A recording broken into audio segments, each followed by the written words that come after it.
نحمده ونصلي على رسوله الكريم أما بعد أعوذ بالله من الشيطان الرجيم بسم الله الرحمن الرحيم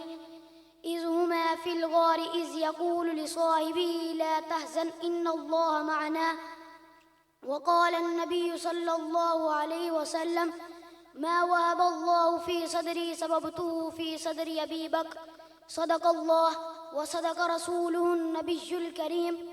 حضور کے بعد تو نے امت کو ہے سنبھالا بہت ہی اعلیٰ، تو صدق و اخلاص اور سخا میں عظیم و بالا بہت ہی اعلیٰ، نبی کا ہم راز و ہم نوالا تو ہم پہ اعلیٰ بہت ہی اعلیٰ، خدا کا قرآن تیری صحبت کا دے حوالہ بہت ہی اعلیٰ۔ قابل صد احترام مہمانان گرامی، جہاں سے عزیز تر استاذ محترم، معزز سامعین اور ادارہ احسن القرآن کے دمکتے چمکتے پھولو، السلام علیکم ورحمۃ اللہ وبرکاتہ۔ آج کی اس بابرکت نورانی روحانی ایمانی بزم طلبہ میں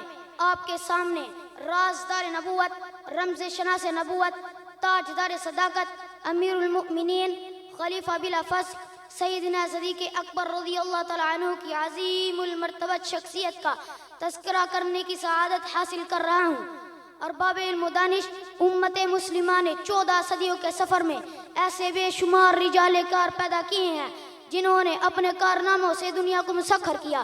انسانیت کے قلوب پر اپنی عظمت کے انمٹ نقوش قائم کیے۔ یہ افراد اللہ عز و جل کا انتخاب تھے۔ دست قدرت نے ان کے وجود کو اپنے محبوب پیغمبر صلی اللہ علیہ وسلم کی رفاقت و حمیت، نصرت و معیت کے لیے تراشا تھا۔ یہ اولین کھیپ اپنے کمالات ظاہری و باطنی کے اعتبار سے بے مثل و بے مثال تھے۔ دنیا جانتی ہے کہ ان کا ایک بھی دنیا کفر کے 1,00,000 پر باری ہوتا تھا۔ ان جیسا کوئی ایک بھی فرد مہادر گیتی نے بعد میں پیدا نہیں کیا۔ رسالات مآب صلی اللہ علیہ وسلم کے ہاتھوں سے جلوہ گر ہونے والی جماعتیں، صحابہ اکرام رضی اللہ تعالیٰ عنہ پر جب ہم نظر دراتے ہیں تو سیدنا صدیق اکبر رضی اللہ تعالیٰ عنہ کی شخصیت، ترتیب خلافت، ترتیب فضیلت، ظاہری و باطنی و صاف و غزل سمیت تمام نفوس خصیہ سے فائق و اعلیٰ برتر و بالا دکھائی دیتی ہے۔ حاضرین ذی وقار، آئیے حروف تہجی کے اعتبار سے مناقب صدیقی کے چند درخشندہ پہلو پر طائرانہ نظر ڈالتے ہیں۔